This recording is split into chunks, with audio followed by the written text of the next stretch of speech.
நிறைய பேர் என்கிட்ட தைராய்டுக்காக வீடியோ கேட்டிருந்தீங்க. இது ரொம்ப முக்கியமான ஒரு வீடியோ. கண்டிப்பாக இதை போடணும் அப்படி சொல்லிட்டு தான் உங்களுக்காக இந்த வீடியோ. எனக்கும் தைராய்டு வந்து இருந்துச்சுங்க. இப்போ வந்து ஒரு 5 இயர்ஸாக நான் தைராய்டு வந்து ஃபேஸ் பண்ணிகிட்ருக்கேன். அண்ட் இது ஸ்டார்டிங்கில் எனக்கு 100 mg தாண்டி கூட போடுற மாதிரி வரும் அப்படின்னு கூட சொன்னாங்க. பட் இப்போ நான் வந்து 50 mg போட்டுட்ருக்கேன். டாக்டர் வந்து 25 mg கூட குறைச்சிக்க சொல்லிட்டாங்க. பட் நான் வந்து இன்னும் இந்த டேப்லெட் பாக்ஸ் முடிஞ்சதுக்கப்புறமா 25 mg போடலாம் அப்படின்னு சொல்லிட்டு வெயிட் பண்ணிகிட்ருக்கேன். ஏன்னா சட்டுன்னு நம்ம குறைக்க வேணாம் அப்படின்னு சொல்லிட்டு வெயிட் பண்ணிகிட்ருக்கேன். கூடி சீக்கிரம் டோட்டலாக தைராய்டுக்கு மாத்திரையே போடாத அளவுக்கு என்னால் பண்ண முடியும்னு ஒரு கான்ஃபிடென்ட் இருக்குது. கண்டிப்பாக உங்களுக்கும் ஷேர் பண்ணணும். நிறைய பேர் தைராய்டு வந்து இருக்கும்போது என்னென்ன ப்ராப்ளம் ஃபேஸ் பண்ணியிருப்பீங்க, தைராய்டு இருக்கவங்களுக்கு என்னென்ன கஷ்டம் இருக்குங்கிறது எனக்கும் தெரியும். இது வந்து ஒரு ஃபுல் எக்ஸ்பீரியன்ஸ்டான ஒரு வீடியோவாக தான் இருக்கும். கண்டிப்பாக உங்களுக்கு யூஸ்ஃபுல்லாக இருக்கும். நிறைய பேருக்கு ஷேர் பண்ணுங்கள். எல்லாத்துக்கும் உதவியாக இருக்கட்டும். தைராய்டு இருக்கும்போது நான் பண்ண தப்பு ஸ்டார்டிங்கில் நீங்களும் இப்போ பண்ணிகிட்ருப்பீங்கன்னு நினைக்கிறேன். இருந்தால் கண்டிப்பாக அவாய்ட் பண்ணிக்கோங்க. எப்போ எந்திரிக்கிறோமோ அப்போ வந்து டேப்லெட் போடுறது கண்டிப்பாக நம்ம அதை பண்ணவே கூடாதுங்க. ஏன்னா நம்ம தைராய்டு வந்து காலையில் 6 to 6:30 அந்த டைமில் போட்டால் மட்டும்தான் நம்மளுக்கு தைராய்டு வந்து வேலை செய்யுது. நம்மளோட பாடியும் எனர்ஜியாக வச்சுக்குது. தைராய்டுனால வேறு எந்த சைடு எஃபெக்ட்டுமே நம்மளை ரொம்ப டயர்டாக ஏன்டா வாழ்கிறோங்கிற மாதிரிலாம் ஆக்காமல் எப்போதும் போல் நம்மளோட பாடியை நார்மலாக வச்சுக்கிறதுக்கு நம்ம ஃபஸ்ட்டு பண்ண வேண்டியது 6 to 6:30க்குள்ளே தைராய்டு மாத்திரை போடணும். இந்த தப்பு நான் வந்து கரெக்ட் பண்ண ஆரம்பித்ததுக்கப்புறம் ஓகே நம்ம வந்து தைராய்டை வச்சுக்கிட்டு நம்மளால் சர்வே பண்ண முடியும் அப்படின்னு சொல்லிட்டு நான் வந்து ரியலைஸ் பண்ணேன். ஸோ நீங்களும் அதை மாற்றிக்கோங்க. ஒரு தடவை நம்மளுக்கு தைராய்டு வந்துருச்சுன்னா ஸ்டார்டிங்கில் நம்மளுக்கு ஒன்றுமே புரியாது. டாக்டரும் வந்து பெருசாக டயட் பிளானு இதெல்லாம் ஃபாலோ பண்ணுங்கள் அதெல்லாம் நம்ம எதுவுமே சொல்ல மாட்டாங்க. ஜஸ்ட் இந்த மாத்திரையை போடுங்க உங்களுக்கு தைராய்டு வந்து சரியாயிடும். ஆனால் லைஃப் லாங் வந்து மாத்திரை போடணும் அப்படிங்கிறது மாதிரி தான் சொல்லியிருப்பாங்க நம்மளுக்கு. ஆனால் தைராய்டை நம்மளால் கண்ட்ரோல் பண்ண முடியுங்க. ஸ்டார்டிங்கில் வந்து நிறைய வேதனைப்பட்டிருப்பீங்க. அதாவது திடீர்னு நம்மளுக்கு தலைவலி வரும். நிறைய சிம்டம்ஸ் வந்து வேறு மாதிரி இருக்கும். என்னடா இது மாதிரிலாம் நம்மளுக்கு ஆகவே ஆகாது, இந்த மாதிரிலாம் ஆகுது, இவ்வளோ டயர்டாக இருக்கோமே அந்த மாதிரிலாம் நம்ம ஃபீல் பண்ணுவோம். பட் தைராய்டு வந்து ஒரு சின்ன விஷயமா நினச்சிட்டு நம்ம போகவே கூடாது. நிறைய பேர் சொல்லுவாங்க தைராய்டு வந்துட்டாலே ஆயுசு கம்மி அப்படின்னு சொல்லிட்டு. ஆனால் நம்ம மெயின்டைன் பண்ணுற விதத்தில் தான் இருக்குது. நம்ம மெயின்டைன் பண்ணோம்னா மாத்திரையே போடாமல் கூட தைராய்டுலேருந்து தப்பிச்சுக்க முடியும்.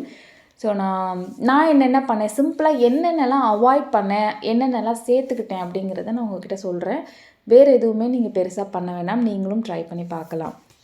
ஸ்க்ரீனில் நான் காட்டிகிட்ருக்க கிளிப்ஸ் எல்லாம் பாருங்கள், உங்களுக்கு யூஸ்ஃபுல்லாக இருக்கும்.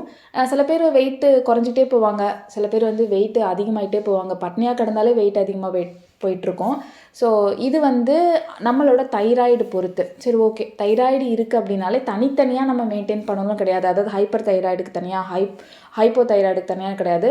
ஒரே டயட் பிளான், அதாவது ஒரே மாதிரியாக நீங்கள் சில விஷயத்தை அவாய்ட் பண்ணாலே போதும். சில பேர் தைராய்டு இருந்தாலே உப்பே சாப்பிடக்கூடாதுன்னு சொல்லுவாங்க. ஃபஸ்ட்டு நான் பண்ணது இதுதாங்க.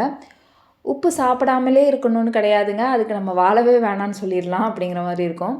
இந்து உப்பு வந்து சேர்த்துக்கோங்க. நீங்கள் நார்மல் சால்ட்டு யூஸ் பண்ணுறீங்க அப்படின்னா இந்து உப்பை வந்து சேர்த்துக்கோங்க. இந்து உப்புமே டாட்டா இந்து உப்பு அப்படி இப்படிலாம் வாங்காமல் ஆர்கானிக் ஷாப்பில் மேக்ஸிமம் வாங்கிக்கோங்க. அப்படி இல்லைன்னா நார்மலான ஒரு இந்து உப்பு அப்படி வாங்கிக்கோங்க. அதுலேயுமே வந்து பெரிய வெரைட்டி ஃபில்டர்டு அந்த மாதிரிலாம் நீங்கள் வந்து போக தேவையில்லை. அடுத்து நான் ஃபாலோ பண்ணது சிகப்பு அரிசி தோசை, அது மாதிரி கவுனி அரிசி தோசை. நம்மளுக்கு வந்து ஒயிட் கலர் இட்லி தோசை ரெகுலராக சாப்பிட்டோம்னா அது தைராய்டை வந்து சிமுலேட் பண்ணிகிட்டே இருக்குங்க.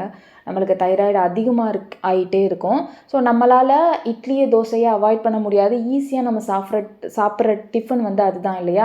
ஸோ அதனால் நான் வீட்டில் மற்றவங்களுக்கெல்லாம் இட்லி தோசை மாவு அரைச்சாலும் எனக்கு மட்டும் 1 டம்ளர் சிகப்பு அரிசியோ இல்லை 1 டம்ளர் கவுனி அரிசியோ போட்டு இட்லிக்கோ தோசைக்கோ மாவு அரைச்சி வச்சுருவேன். மேக்ஸிமம் நான் இட்லி சாப்பிட மாட்டேன். தோசை தானே ஒரு 2 தோசை, அது வந்து ஒரு வாரத்துக்கு எனக்கு வந்து மாவு வந்து வரும். இப்படி நீங்கள் ட்ரை பண்ணி பாருங்கள். நீங்கள் ரெகுலராக இதை மட்டுமே சாப்பிடுங்க அப்படின்னு நான் சொல்ல வரல. பட் இடையில அதுவும் சேர்த்துக்கோங்க. ஆனால் ரொம்ப கம்மியாக 2 நாளைக்கு ஒரு தடவை அந்த மாதிரி நீங்கள் சேர்த்துக்கோங்க. இன்னொரு விஷயம் தெரிஞ்சுக்கோங்க, தைராய்டு வந்ததே நம்மளை ஹெல்த்தியாக வாழ வைக்கத்தான் அப்படின்னு நினச்சிக்கோங்க. ஜாலியாக நம்ம பாட்டு ஹெல்த்தியாகவும் வாழலாம், தைராய்டையும் கிராஸ் பண்ணி போயிடலாம். அடுத்து நம்ம அவாய்ட் பண்ண வேண்டியது நிறைய ஸ்வீட்ஸு. அதுக்காக தான் நான் நாட்டு சர்க்கரையே காமிச்சிருக்கேன். ஒயிட் சுகர்னு மட்டும் நான் சொல்ல வரல. ஸ்வீட்டே நம்மளுக்கு ஆகாது. நீங்கள் சாப்பிட்டு பார்த்துருக்கீங்களா? என்னைக்காவது ஒரு நாள் நம்ம ஆசைப்பட்டு ஒரு 2 ஸ்வீட் சாப்பிட்றோன்னா அன்றைக்கி ஃபுல்லாகவே மந்தமாக இருக்கும், ஹெவியாக இருக்கும். நிறையா சாப்பிட்டுட்டோம், நம்ம ஏதோ குண்டாயிட்டோம் அப்படிங்கிற மாதிரி ஒரு ஃபீல் இருக்கும். ஸ்வீட் நம்மளுக்கு ஆகவே ஆகாது. மேக்ஸிமம் ஸ்வீட் கண்டென்ட் இருக்க எல்லாத்தையுமே குறைச்சிக்கிறது பெஸ்ட்டு. சுத்தமாக அவாய்ட் பண்ணலாட்டியும் குறைச்சிக்கிறது பெஸ்ட்டு. வாரத்துக்கு 1 நாள் 2 நாள் ஆசைக்காக நம்ம சாப்பிட்டுக்கலாம். ரெகுலராக ஸ்வீட் கண்டென்ட் இருக்க எதையுமே நீங்கள் வந்து எடுக்க வேணாம். நீங்கள் ஸ்வீட்டை மட்டும் அவாய்ட் பண்ணி பாருங்களேன், நிறைய சேஞ்சஸ் வந்து இருக்கும். பாடியிலையும் நிறைய சேஞ்சஸ் வந்து இருக்கும். என்னால் இப்போ வரைக்கும் அவாய்ட் பண்ண முடியாத ஒரு விஷயம் வந்து ரெகுலராக ஈவினிங்கில் நான் குடிக்கிற காஃபி, அதில் நான் போடுற ஒயிட் சுகர்.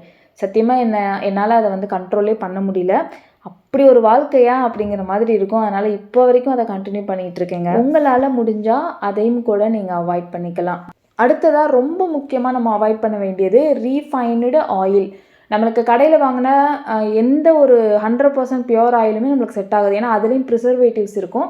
ப்ரிசர்வேட்டிவ்ஸ் இல்லாத ரீஃபைன்டு ஆயில் எதுவும் இல்லாத நல்ல ஆயில், செக்கில் வாங்கின நல்லெண்ணெய், கடலெண்ணெய் இந்த மாதிரி வாங்கி யூஸ் பண்ணி பாருங்கள். ஃப்யூச்சரில் நம்ம குழந்தைங்களுக்குமே இந்த மாதிரி எந்த ப்ராப்ளமே ஃபேஸ் பண்ண வேணாம். ஸோ இதை வந்து எல்லாத்துக்காகவும் நம்ம அப்படியே வீட்டோடு மாற்றிக்கிறது பெஸ்ட்டு. ஸோ கண்டிப்பாக நீங்களும் ட்ரை பண்ணி பாருங்கள். நிறைய பேர் மாறிட்டோம், நீங்களும் ட்ரை பண்ணி பாருங்கள். அதுக்கப்புறம் நம்ம முக்கியமாக அவாய்ட் பண்ண வேண்டியது கடையில் வாங்குகிற இந்த பேக்கெட் ஸ்நாக்ஸு, ஜங்க் ஃபுட்டு எல்லாத்தையுமே நம்ம அவாய்ட் பண்ணிக்கணுங்க. ஆமாம், அவாய்ட் தான் பண்ணிக்கணும், வேறு வழியே இல்லை. அதெல்லாம் நம்ம எடுத்து உள்ளே போட்டோம்னா ஏற்கனவே நம்ம பாடி வந்து ஒரு டேஞ்சரஸ் கண்டிஷனில் இருக்குது, அப்படி தான் நீங்கள் நினச்சிக்கணும். ஏன்னா தைராய்டு வந்து அவ்வளோ சிம்பிளான விஷயம் வந்து கிடையாது. பெரிய பெரிய பிரச்சனைக்கு வந்து அது வந்து ஈஸியாக நம்மளை தள்ளி விட்டுரும். அதனால் மேக்ஸிமம் நம்ம ஹெல்த்தியாக லைஃப் ஸ்டைல் வந்து ரொம்ப ஹெல்த்தியாக இருக்கணும் அப்படின்னு நம்ம வந்து சேஞ்ச் பண்ணிக்கணும். இதெல்லாம் வந்து என்னைக்காவது ஒரு நாள் ஆசையாக இருக்குது, சின்ன பசியாக இருக்குது அப்படிங்கும்போது என்னைக்காவது ஒரு நாள் கொஞ்சமாக சாப்பிட்டுக்கோங்க, ரெகுலராக வேணாம். அதான் நான் சொல்ல வரேன். நிறைய வந்து ஹெல்த்தி ஆப்ஷன் வந்து நீங்கள் போகலாம். நான் வந்து புதினா ஜூஸு, நான் காலையில் மேக்ஸிமம் ராகி கூழ், ராகி தோசை எடுத்துப்பேன். முருங்கைக்கீரை ஜூஸு, அது மாதிரி க்ரீன் ஜூஸ் எல்லாம் இந்த புதினா பட்டை இதெல்லாம் போட்டு க்ரீன் ஜூஸு குடிப்பேன். நிறைய பேர் ஏபிசி ஜூஸ் பற்றி டவுட் கேட்பீங்க. ஏபிசி ஜூஸ் குடிக்கலாமா அப்படின்னு சொல்லிட்டு. நமக்கு என்னமோ இந்த ஏபிசி ஜூஸ் குடித்தா வெயிட் போடுங்க. அதனால் ஏபிசி ஜூஸையுமே நம்ம அவாய்ட் பண்ணிக்கிறது பெஸ்ட்டு அப்படின்னு தான் நான் சொல்லுவேன். முட்டையே சாப்பிடக்கூடாதுன்னு சொல்லுவாங்க சில பேர். பட் முட்டை சாப்பிட்டுக்கலாங்க, அளவோடு சாப்பிட்டுக்கலாம். ஃப்ரூட்ஸ் நிறைய சாப்பிடுங்க. அதே மாதிரி நான் இப்போ ரீசெண்டாக வந்து நெய் ட்ரை பண்ணி வீடியோ போட்டிருந்தேன் இல்லையா, அதுக்கப்புறம் நான் இப்போ வரைக்குமே நெய் வந்து குடிச்சிட்ருக்கேங்க. ஏர்லி மார்னிங் எப்படி குடிக்கிறேன்னு வீடியோவும் நான் உங்களுக்கு போட்டிருக்கேன். தைராய்டு மாத்திரையை போட்டுட்டு எப்படி குடிக்கிறேன்னு வீடியோ போட்டிருக்கேன். வேறு லெவலில் ஒரு எனர்ஜி வந்து உங்களுக்கு கொடுக்கும். ஒன்றுமே ஆகலை, தைராய்டு இருக்கவங்க தாராளமாக குடிக்கலாம். ரொம்ப சூப்பராக ஒரு எனர்ஜி வந்து கொடுக்குது பாடிக்கு. அதே மாதிரி இந்த ட்ரை ஃப்ரூட்ஸ் ஜூஸுமே நான் குடிக்கிறேன். தைராய்டு இருந்தால் ரொம்ப ஹெவியாக வெயிட் போடுவேன் அப்படின்னு நீங்கள் யோசிக்கலாம். பட் வந்து நான் ஒரு 1/2 டம்ளர் தான் குடிக்கிறேன். இது வந்து ஸ்பெசிஃபிக்காக தைராய்டுக்கு நல்ல ஒரு ரெமடிங்க. நீங்கள் சர்ச் பண்ணி பாருங்கள். இந்த ட்ரை ஃப்ரூட்ஸ் ஜூஸ் குடிக்கிறனால நம்மளுக்கு தைராய்டு கம்மியாகிறதுக்கு சான்ஸ் இருக்குது. ஸோ நான் சொன்ன மாதிரி, நான் அடுத்த வீடியோவில் சொல்லியிருக்கேன், நான் சொன்ன மாதிரி நீங்கள் ட்ரை பண்ணி பாருங்கள்.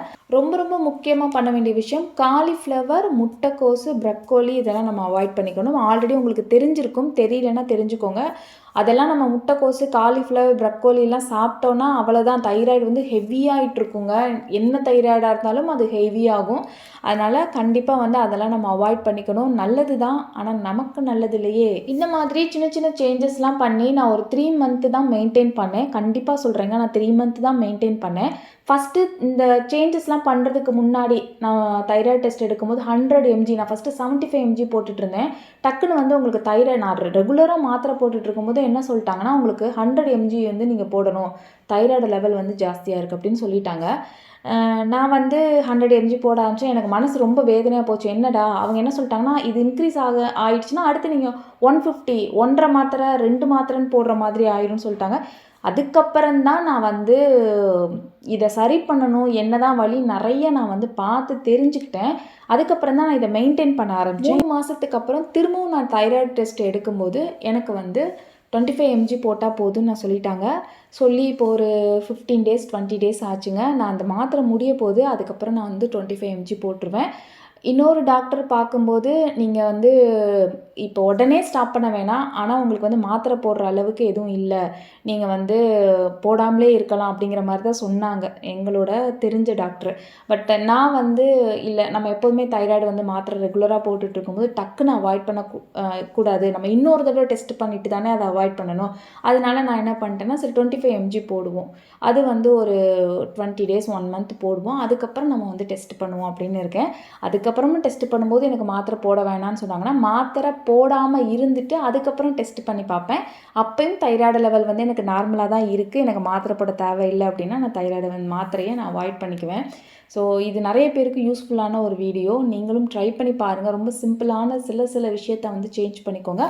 மறக்காமல் உங்களோட ரொட்டீனை வந்து ஹெல்த்தியாக வச்சுக்கோங்க. உட்காந்துக்கிட்டே இருக்கிறது, தூங்கிட்டே இருக்கிறதுன்னு அந்த மாதிரி இல்லாமல் கொஞ்சம் ஹெல்த்தியாக நடக்கிறது, சும்மா கொஞ்சம் கொஞ்சம் நம்ம ஆக்டிவாக வச்சுக்கணும். அதுவும் ரொம்ப முக்கியம். ஸோ இதெல்லாம் ட்ரை பண்ணி பார்த்துட்டு நீங்கள் எனக்கு சொல்லுங்கள். வீடியோ பிடிச்சிருக்குன்னு நினைக்கிறேன். வீடியோ பிடிச்சிருந்துச்சுன்னா லைக் பண்ணிக்கோங்க, உங்கள் ஃப்ரெண்ட்ஸ் கூட ஷேர் பண்ணிக்கோங்க, அதுக்கப்புறம் சப்ஸ்கிரைப் பண்ணிக்கோங்க. அடுத்த வீடியோவில் பார்க்கலாம். பாய்.